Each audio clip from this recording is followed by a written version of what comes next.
कि कॉन्फिडेंस जो है जो वो ग्रो कर रहा है, हमारा विश्वास जो है वो उसी लेवल पे ट्रांसफ़र हो रहा है आप लोगों तक। तो लेफ्ट राइट की कोई बात नहीं, कोई मोटिवेशन की बात नहीं, सीधे टू दी पॉइंट जैसे इन्होंने बोला।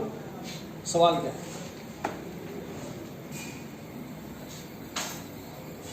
तो नाम मैनेजर की बात जी जी सर,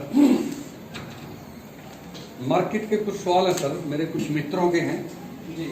सबसे पहला सवाल तो ये है सर, मान लो कोई आदमी एक सर्वर परचेज करे या 10 टेराबाइट परचेज करे और अचानक साल 2 साल के बाद उसको अपनी पूंजी की जरूरत पड़ जाए जी। उस तरज पर क्या कंपनी की कोई सपोर्ट इस टाइप की है? मान लो किसी आदमी ने एक सर्वर परचेज किया, 2 साल से वो रेंट ले रहा है, क्या कोई ऐसा डिजाइन कंपनी के पास है कि उसकी कोई लागत फिक्स कर ले, 2 साल के बाद जो छोड़ना भी चाहता है उसको कंपनी इतने रुपए में वो वापस ले लेगी या कहीं और सेल कर दे, उस टाइप की कोई सपोर्ट हो जाए? प्रो राटा डेप्रिसिएशन इसको बोलते हैं जो आपने जी जी।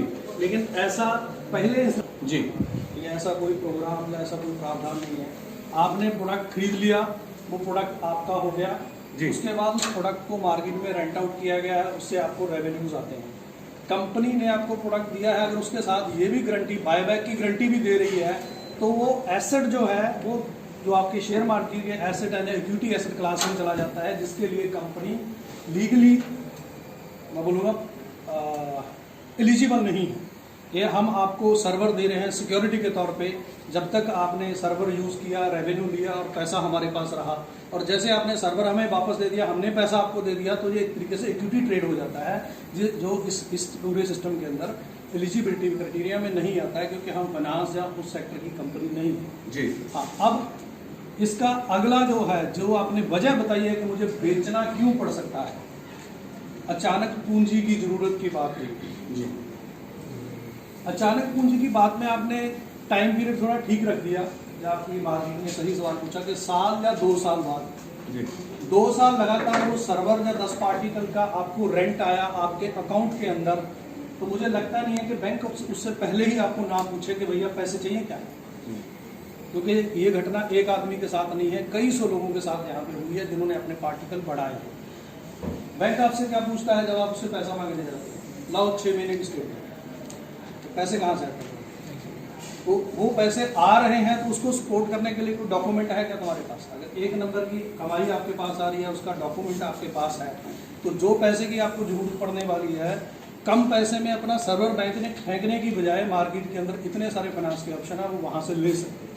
अगर फिर भी कुछ हो रहा है तो आपके पास ओनरशिप है उस सर्वर की, आप फ्री हैं बिल्कुल उस सर्वर को बेचने के लिए, लेकिन कंपनी बाय नहीं करेगी जैसे मैंने आपको बोला, लेकिन आपका कोई साथी या आपका जो सीनियर है या आपका अकाउंट मैनेजर है वो आपको कह सकता है, बता सकता है किसी दूसरे के साथ, और वो डील आपकी फ्री में हो सकती है, उतने ही पैसे में हो सकती है, या फिर मजबूरी में जैसे आप घर बेचते हो, गाड़ी बेचते हो, उसी तरीके के उस सर्वर के साथ भी हो सकता है।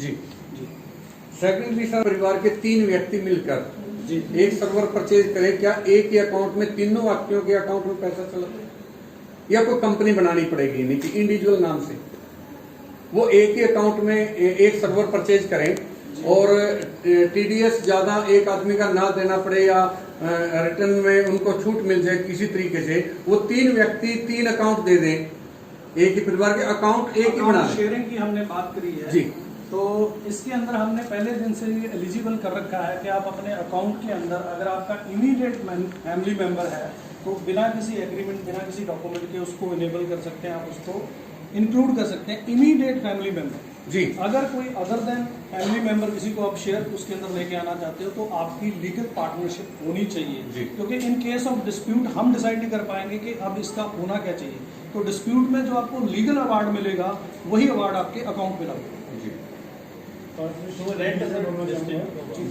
इन केस ऑफ पार्टनरशिप में तो उसका कोई फायदा ही नहीं है, क्योंकि अगर कोई पार्टनरशिप से इनकम आती है तो उस पर डे 1 से 30% इनकम टैक्स है, तो ये इसको सब बचाने के लिए ये बात हो रही है। हाँ क्योंकि तो बहुत बड़ा रेंट हो जाएगा, से एक सर्वर का रेंट है जो कि 1,40,000 के करीब टीडीएस कट के आता है, तो उस पर इनकम टैक्स के लिए एलिजिबल हो जाता है आदमी।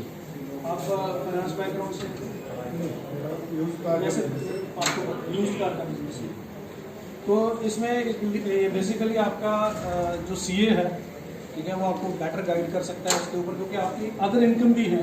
उसके अलावा कुछ नए लॉज आए हैं कि अगर आपके सेविंग अकाउंट में 20 लाख से ज़्यादा पैसा आ रहा है तो उसको लेके भी कुछ नया, ये तो लॉ में बड़े चेंज हो रहे हैं आज की डेट एक्चुअली एक सर्वर से ही एक्सीड कर जाएगा में। हाँ, और तो टैक्सेबल इनकम हो जाएगी। जब भी आप इस कंपनी के साथ काम कर रहे हो, आपकी इनकम जो है एक साइज से ऊपर जा रही है, तो आपको हमेशा जो है लीगल एडवाइस लेनी चाहिए जी। अपना दिमाग लगाने के लिए। लीगल एडवाइस ली है, उसी का आउटकम है हम आपसे बात कर रहे हैं जी कि क्या एक सर्वर के लिए 3 या 4 लोग एक ही फैमिली के जी या कोई ब्लड रिलेशन में जी कोई मैंने बोला इमीडिएट फैमिली में आप अपना अकाउंट शेयर कर सकते हो, उसमें कोई इशू नहीं। दूसरे आप पेमेंट जो है वो 3 अलग अलग बिल्कुल बिल्कुल, उसमें परसेंटेज शेयर आप अपने अकाउंट में ऐड करोगे तो आप उसको अलग अलग अकाउंट में कर सकते हो। उसमें कंपनी टीडीएस टीडीएस को उसी पैन के अगेंस्ट कटेगा जिस पैन के अगेंस्ट पेमेंट, जितनी पेमेंट जाएगी जितनी पेमेंट जाएगी उतनी ही payment। उसके लिए कोई और लीगल और कोई फॉर्मेलिटी फॉर्मेलिटी नहीं है, इमीडिएट फैमिली तीनों के अकाउंट्स में अलग अलग रेंट चले जाए। बिल्कुल अलग अलग। ये ऑलरेडी क्या कर रहे हैं। अकाउंट पे ही बना सकते हो।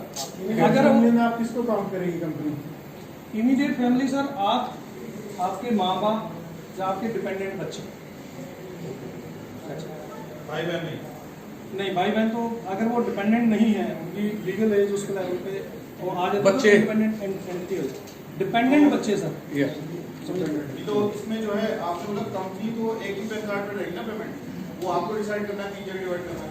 नो, आप जब पार्टनर किसी अकाउंट के अंदर डालते हो तो उसमें उसका पैन नंबर भी लिया जाता है, अकाउंट नंबर भी लिया जाता है। जी जी।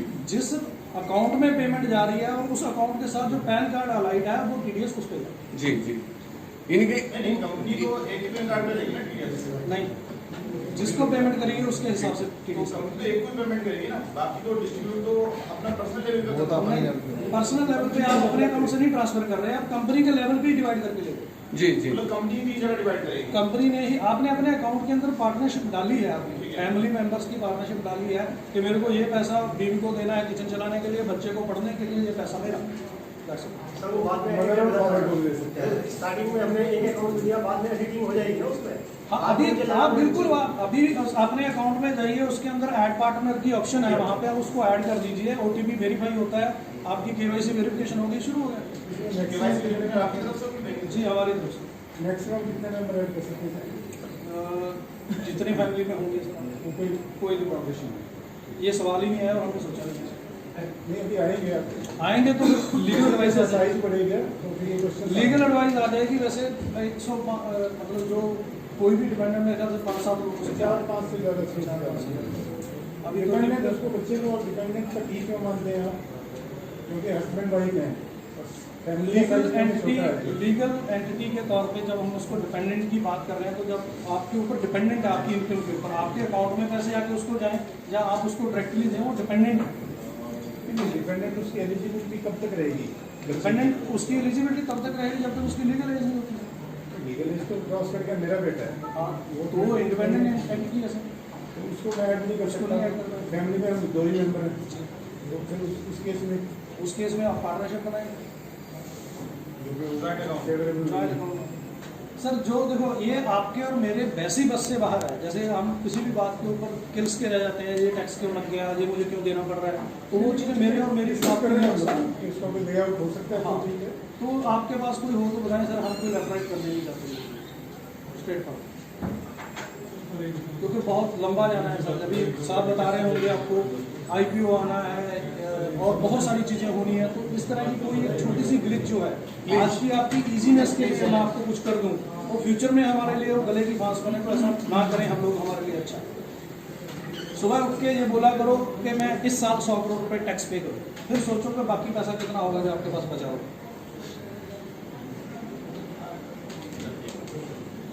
जैसे कंपनी है, एक बहुत बड़ा कॉर्पोरेट है व्यू नाउ, इन्होंने ये फंड्स के लिए, फंड्स गैदरिंग के लिए या अपने आप को एक्सपैंड करने के लिए शेयर्स क्यों नहीं निकाले या किसी बड़े फाइनेंशियल इंस्टीट्यूशन से लोन क्यों नहीं लिया, और ये एक इस तरह का ये चैनल मॉडल क्यों बनाया गया, मतलब what is the vision behind this, या एसएमएलएन में आया या जो भी है? कहाँ से है, क्या प्रोफाइल है आपकी? मैं डॉक्टर सोनू सिंह नाम है मेरा, गवर्नमेंट एम्प्लॉई हूँ पानीपत से। डॉक्टर साहब आप उधर सरकारी डॉक्टर हैं? मैं हाँ जी, रेड क्रॉस में। अच्छा, रेड क्रॉस। जी जी।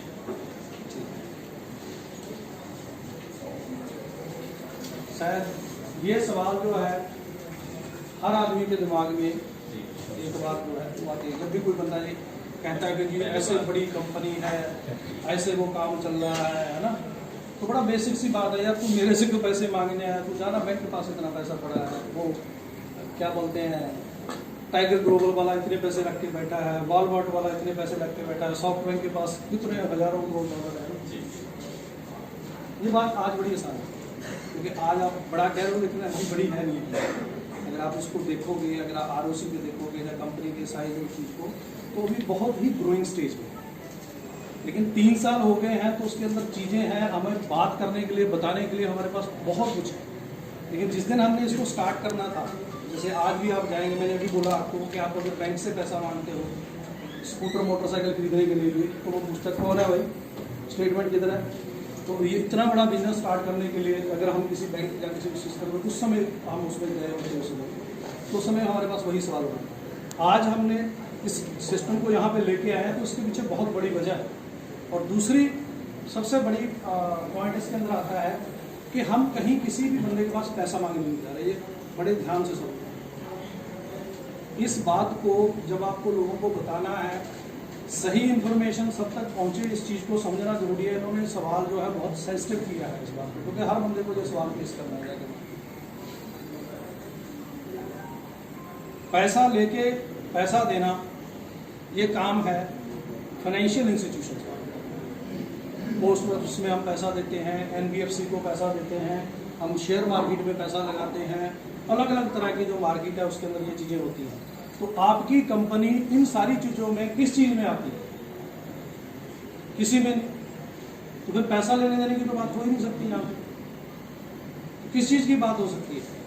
आपको ये बताया गया है इसके अंदर कि आप एसेट पार्टनर के तौर पे कंपनी के साथ होते हैं।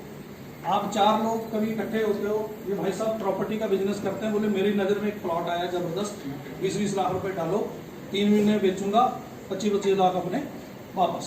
नहीं, नुकसान भी हो सकता है ना, वो तो डिपेंड कर रहा है ना, ये भाई की कैपेबिलिटी पे है या आपकी मार्केट असेसमेंट पे है। नुकसान तो हर बिजनेस में होता है, किसी ने कहा विश्वास पे के मैंने लगा विश्वास पे।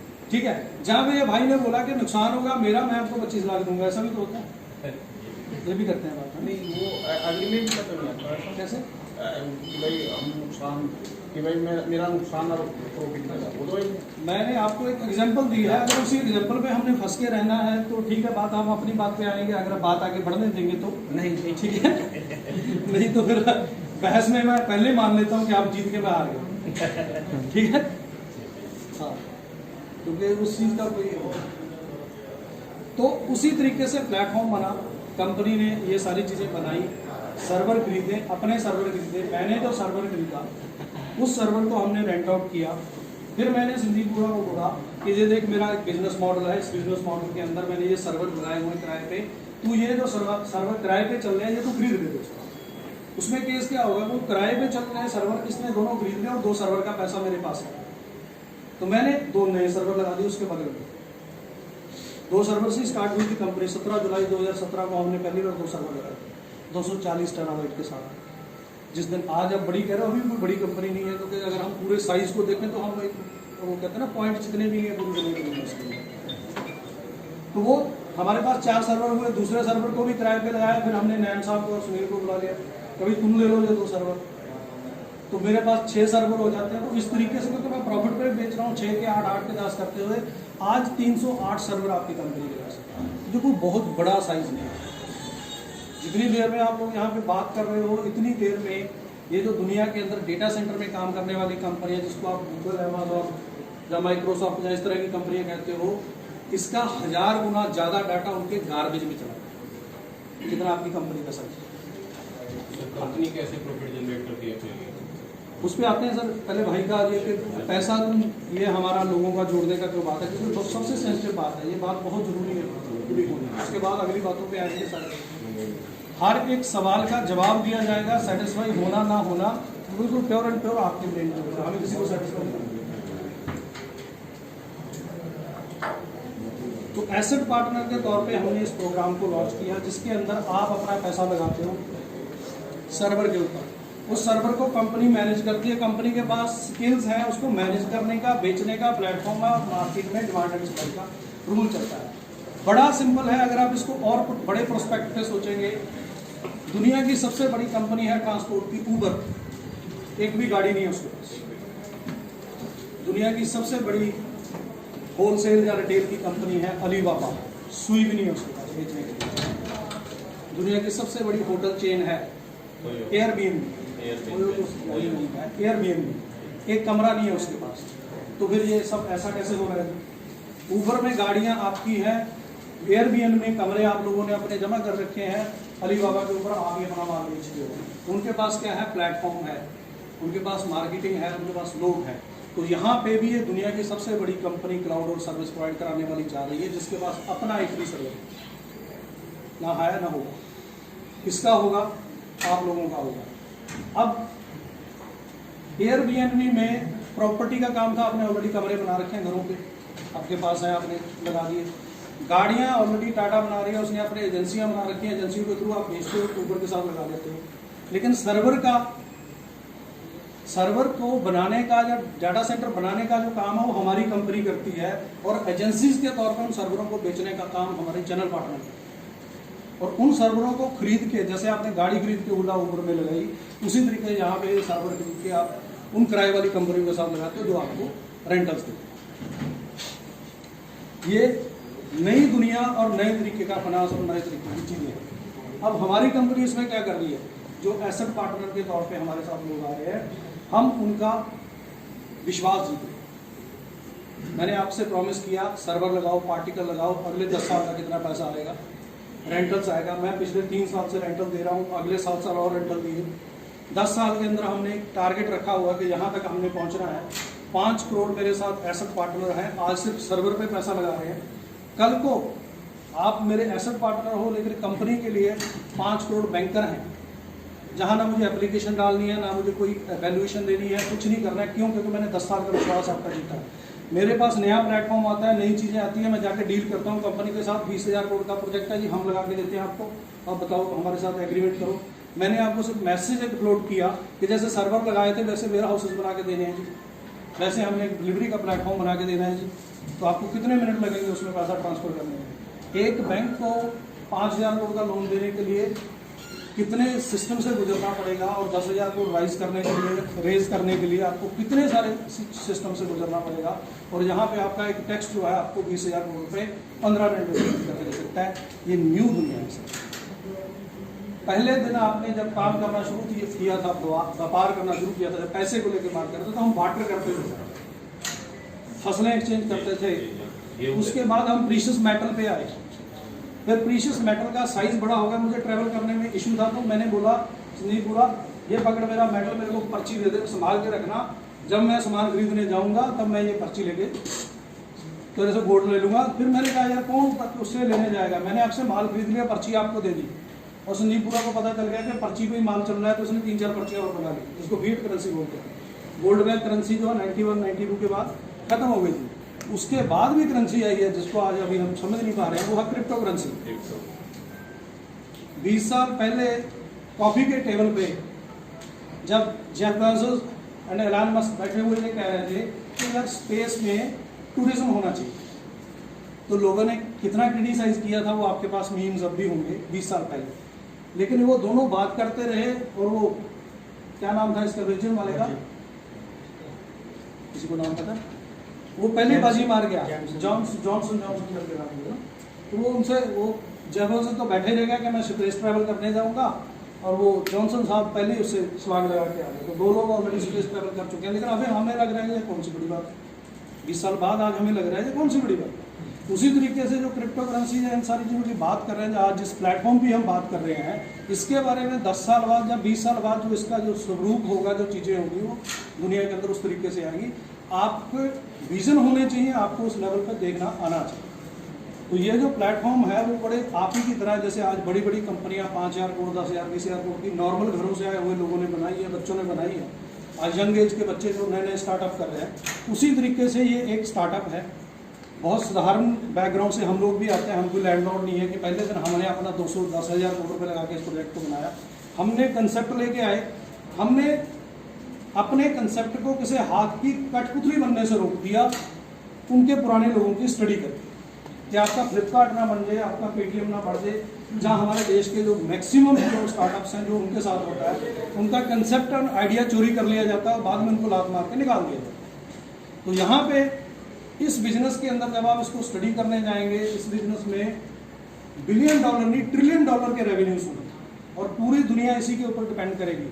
तो फ्यूचर के अंदर अगर एक कोई बड़ा बैंक, बड़ा फंड इसमें पैसा लगा के ग्रो करके बड़ा हो सकता है, तो वो ऑप्शन मेरे देश के हाउस होल्ड को क्यों नहीं मिल सकता? आप और मेरा पैसा उसमें क्यों नहीं जा सकता? तो मुझे एक प्लेटफॉर्म की ज़रूरत थी, तो वो प्लेटफॉर्म हम लोगों ने यहाँ पे बनाया है। उस प्लेटफॉर्म की ऑप्शन सबके लिए खुली है। जिसको समझ में आता है उसको ये काम करना चाहिए, जिसको समझ में नहीं आता है उसको कोई दूसरा काम करना चाहिए, क्योंकि सिर्फ यही काम नहीं है जो दुनिया चलाएगा। सिर्फ इसी पे दुनिया नहीं चलेगी, और भी सारी चीज़ों की जरूरत पड़ेगी, ट्रांसपोर्टेशन की जरूरत पड़ेगी, कपड़ों की जरूरत पड़ेगी, खाने की जरूरत पड़ेगी, और बहुत सारे बिजनेस हैं जिनके हम लोग इन्वॉल्व हैं। अगर हमें समझ में आता है, मेरे को जो चीज़ें लगती हैं, इसमें कॉन्फिडेंस मेरे को आता है, तो इस बिजनेस को करना चाहिए। नहीं समझ में आता है, मुझे किसी पे विश्वास है तो करना चाहिए। अगर दोनों चीज़ें ही नहीं है तो मुझे वो काम करना चाहिए जो मुझे समझ में। ये बेसिक इसमें रहा है। तो हमने आपके जो फंड लाने वाली बात है उसको क्रिस्टल क्लियर वे में बता दिया कि इतना आसान नहीं होता है, सवाल करना बहुत आसान होता है। अब आते हैं शेयर से पैसा लेना। सर मैं कहता हूँ, मैं आपको एक अल्टीमेट आइडिया देता हूँ। बहुत सारे आइडियाज़ हैं, जब आपका ये खुल जाता है तो बहुत सारे आइडिया होते हैं। और आप एक कंपनी बनाइए, और मेरे पास तो वो भी नहीं था, मैं आपको सपोर्ट करने के लिए थोड़ा पैसा भी दे दूँगा। आप शेयर मार्केट में शेयर लॉन्च करके देंगे, बहुत लंबी प्रोसेस होता है और पिच करना जी। स्टेज पे। तो पूछ लेना और कह देना कि भाई साहब मेरे से 31,000 मांग रहे हो शेयर मार्केट में। शेयर मार्केट का ही प्रोजेक्ट है, उसी पे जा रहे हैं। अली बाबा को लिस्ट होने में 14 साल लगे थे, गूगल को 6 साल लगे थे, अमेजोन को 6 साल लगे थे। किसी भी कंपनी को उठा के देख लो जिसके साथ कंपेयर करने जा रहे हैं। कोई भी कंपनी, कोई भी प्रोसेस, जब तक उसके बेसिक चीज़ें पूरी नहीं करते हो, अभी 3 साल बताए, 3 साल हुए नहीं, 2.5 साल ही हुए हैं आपका प्रोजेक्ट और प्रोसेस चलते हुए। उसमें भी पहला साल तो सवाल जवाब ही हुए, काम तो दूसरे साल के बाद ही प्रॉपर स्टार्ट हुआ। तो IPO भी वहीं पे है सर, बड़े फंड्स की भी बात वहीं पे है। वो जो जिसके अंदर कहेंगे गवर्नमेंट और रेगुलेटरी की जो बातें हैं वो भी वहीं पे हैं। वो सारी की सारी चीज़ें हो रही हैं। जब आप कोई काम करते हो तो आवाज़ दूर तक जाती है, तो वो आवाज़ सरकार तक भी गई है। हमें सरकारों ने भी बुलाया है, बाहर की कंट्रियों ने भी बुलाया है कि ये क्या चीज़ है, कैसे काम कर रही है। हम लोगों को भी आपके साथ काम करना है।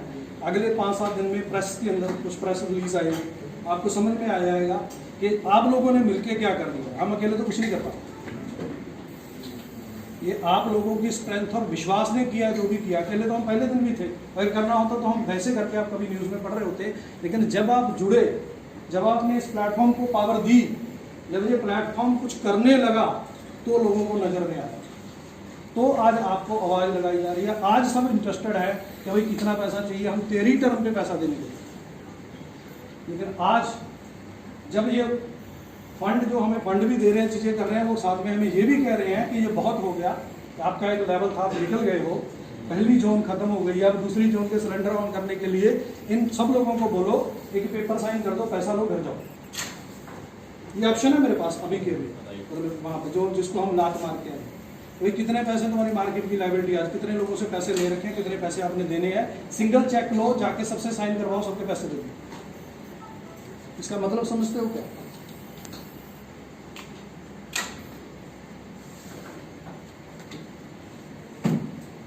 इसका मतलब है पैसे वाला मामला तो पूरा हो जाएगा।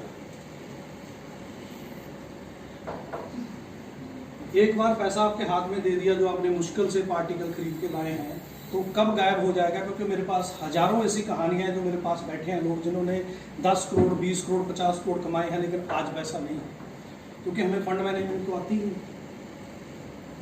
तो अभी हम आपको इमीडिएट सारा पैसा दे भी देंगे तो आप वो सारे का सारा पैसा कहीं ना किसी चीज़ों में उड़ा देंगे, क्योंकि गिर तो बैठे हैं मार्केट में पैसा लेने के लिए, नंगा मासा नहीं।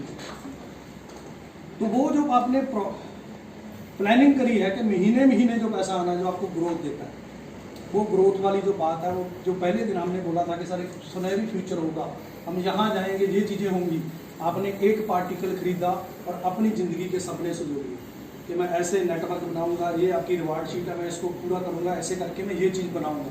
तो सर आज एक पार्टिकल का पैसा आपकी जेब में दिया, आपको बोला जाओ मार्केट में क्या है काम करने के लिए, तो हम पैसे के चोर तो नहीं होंगे, लेकिन हम आपके सपनों के चोर हो जाएंगे जो हमने आपको दिए हैं, जो हमने आपको बेचे। तो आइडियोलॉजी और फिलॉसफी के हिसाब से मैं थोड़ा इमोशनल आदमी हूँ, चीज़ों को लेकर होना चाहिए तभी बिजनेस ग्रो करते हैं। ये बड़ा बेवकूफ़ाना सा पॉइंट रहता है कि जब कहते हैं कि बिजनेस और इमोशन मतलब होना नहीं चाहिए, वो बिजनेस कोई ज़्यादा देर चलते नहीं सर। बिजनेस जहाँ इमोशन है और बिजनेस इमोशन के साथ चलते। तो यहाँ हमने जो आपके साथ कमिटमेंट करी है, आज तो कुछ नहीं है सर, 6000 लोगों का परिवार है, बहुत छोटा सा, पर्सनली मतलब 95% लोगों को पर्सनली जानता हूँ, मिले होंगे, बात करी होगी हम लोगों ने। लेकिन जहाँ पे हमने सपना वो चीज़ें बनाई है, बड़ा होने की बात करी है, 5 करोड़ परिवारों तक पहुँचने की बात करी है, तो वो सब बातें रह जाएगा। पहले भी हमें 20-50 लोगों ने पहले हमें ठेस पहुँचाई पैसे की, जिससे हम रिकवर हो। लेकिन अगर कोई हमें इमोशनली ठेस पहुँचाएगा इस तरीके की कि मैं यहीं रह गया और कंपनी को कुछ नहीं और कंपनी बहुत बड़ी ग्रो कर गई, तो ऐसी चीज़ों के साथ मैं सो नहीं पाऊँ। और आज तक मेरे पास सबसे एक ही खूबसूरत चीज़ है जिसके लिए मैं धन्यवाद देता हूँ भगवान को, कि मैं सोता बड़ा था। मेरे साथी बता सकते हैं मेरे साथ रहते। तो यहाँ पे अगर सिर्फ पैसे की बात होती, पैसा बाय प्रोडक्ट है सर। लोगों ने प्रोग्राम बनाए, स्कीमें बनाई, छल किए, कब किए, तो उसके अंदर फेलियर प्रोग्राम के अंदर भी पैसा था कि उसके अंदर एक खास लेयर के लिए पैसा था। प्रोग्राम बंद कर दिया, खराब कर दिया, सेफ लैंडिंग कर दी और कुछ खास लोगों ने पैसा बनाया। लेकिन अगर आपका बिजनेस, आपका प्रोडक्ट सक्सेस होता है तो सबके लिए पैसा। तो सक्सेस क्यों ना चुनी जाए जब मार्केट भी, आप भी और माहौल भी, सारी चीजें आपको सक्सेस देने के लिए तैयार हैं, तो आप उस ऑप्शन को क्यों छोड़ रहे? तो बड़ी क्लैरिटी के साथ हमने उनको बोला, अलग से कंपनी बनाइए, फॉर्म करिए, हमें भी ग्रो करना है, हमारे बिजनेस को भी ग्रो कराना है, आप अपना पैसा इसके अंदर लगाइए, हम अपनी स्किल्स देंगे, उसके बदले में पैसा देंगे। वीसी भी आ गया आपकी कंपनी के अंदर, वेंचर कैपिटलिस्ट, जो आप बहुत सवाल पूछते हो, कैसे पैसा आता है, कैसे पैसा जाता है, ऐसा मॉडल क्या है, तो आपके पास कोई सवाल नहीं है। 8 महीने लगे मेरे को उनके सारे सवालों के जवाब देने, 2500 से ज़्यादा डॉक्यूमेंट देने पड़े मेरे को उनको, ये प्रूव करने के लिए कि पैसा आता कैसे, जाता कैसे और चीज़ें कैसे होती हैं। फिर वो उसने ओके किया कि हाँ हम आपको 900 करोड़ रुपए दे दें, ये एज डाटा सेंटर, ये सारी चीज़ें आप लगाओ उसको। तो आपके सवाल क्या होंगे, 2 होंगे, 4 होंगे, जहाँ से आएगा मैं लेफ्ट राइट करूँगा, घुमाऊँगा, जो हमें आती हैं, हमारे जो बातें करते हैं। लेकिन वेंचर कैपिटलिस्ट के साथ आप ऐसी चीज़ें नहीं कर सकते, गवर्नमेंट के साथ आप ऐसी चीज़ें नहीं कर सकते। वहाँ पे आपको पेपर का पेट भरना है। तो वो चीज़ें करी हैं। अगर वीसी आपके कंपनी में आया है तो आपके ऑडिट्स, आपकी चीज़ें, आपका बिजनेस लाइन, आपके रेवेन्यूज, हर चीज़ चेक होने के बाद उसने ओके किया है, तभी आपकी चीज़ें होंगी। तो आप ये कह सकते हो आज की डेट में कि अगर आप शेयर मार्केट में पैसा लगाने जा रहे हो तो आप सोचते हो अच्छा राकेश झुनझुनवाला में अभी ये फ्लाइट नहीं हुई, वो एयरलाइन स्टार्ट कर रहा है, चलो इसके शेयर खरीदिएगा, तो राकेश झुनझुनवाला है, बाकी मैं अपना दिमाग लगाऊंगा। लेकिन शेयर खेलने के लिए जो सीनियर लोग हैं, जो एडवाइस देते हैं, जिनका टिप्स बड़ा जबरदस्त होता है, उनके साथ काम करें, तो वहाँ हम सेफ फील करते हैं। तो यहाँ आज आप सेफ इसलिए फील कर सकते हो कि आपकी कंपनी के साथ गवर्नमेंट भी काम करने को तैयार है और वीसी ऑलरेडी आपकी कंपनी में आ चुका है। तो आपको इस बात पे तसल्ली होनी चाहिए कि मेरी हो सकता है गलती होगी हो कोई चीज़ जानने में, देखने में, लेकिन अगर वो भी अपना पैसा इस कंपनी में डाल रहा है तो उसके 900 करोड़ के बदले में मेरा 31,000 उससे। वीसी का मतलब क्या होता है? वेंचर कैपिटलिस्ट होता है सर, जो फंड देते हैं, उनका काम होता है पैसा बेचना जी। उसने क्या करना है, कंपनियां देखनी है, एवेल्युएट करनी है अपने हिसाब से, उसके पास बहुत बड़े ब्रेन्स हैं, टूल्स हैं, उसके हिसाब से कैलकुलेशन करके देखते हैं यार किस बिजनेस में पैसा लगाना चाहिए, किसमें लगाना चाहिए। तो आप बातें बताते हो, चीज़ें बताते हो, सपोर्ट में इंफॉर्मेशन देते हो, फिर वो डिसाइड करता है हाँ यार तेरे को इतना रिस्क लिया जाए। जहाँ आप 31,000 का रिस्क ले रहे हो, वो 900 करोड़ का रिस्क ले। और ये जो बातें मैं आपसे कर रहा हूँ, ये बातें आपको सारी प्रेस रिलीज में, मीडिया में आपको मिल जाएंगी कि हाँ आपकी कंपनी कहाँ कहाँ किस चीज़ में सेलेक्ट हुई है, कहाँ पे आई। क्योंकि मेरे कहने से वो उतनी ऑथेंटिक नहीं होती है बात, जब आपको ऑथेंटिक सोर्स से एक तरह से कोऑपरेटिव बिजनेस हो गया सब ये मिलके। ये एक नए तरीके का Cooperative नया business। सिस्टम है, इसको कोलैबोरेटिव और कॉपरेट हम कह सकते हैं, क्योंकि मल्टीपल बिजनेसेस हैं, मल्टीपल चीज़ें हैं। यहाँ पे आईपीओ की हमने बात करी, हम तो लोकल आईपीओ की बात नहीं कर रहे सर, हम तो न्यूयॉर्क स्टॉक एक्सचेंज के आईपीओ की बात कर रहे हैं। जो हमारा वीसी है उसने ऑलरेडी 3 कंपनियां वहाँ पे लिस्ट करवाई हैं, तो उसके पास एक्सपीरियंस, हमें नहीं पता कैसे होता है आईपीओ, हम तो टेक्नोलॉजी के बंदे हैं। जो हमें नहीं आता है वो किसी को तो आता है, उससे पूछ के किया जा सकता है। एक बड़ा सिंपल सा फंडा है, मंत्र है राइज करने का, आस्क फॉर हेल्प। जो नहीं आता पूछो, आसान काम है।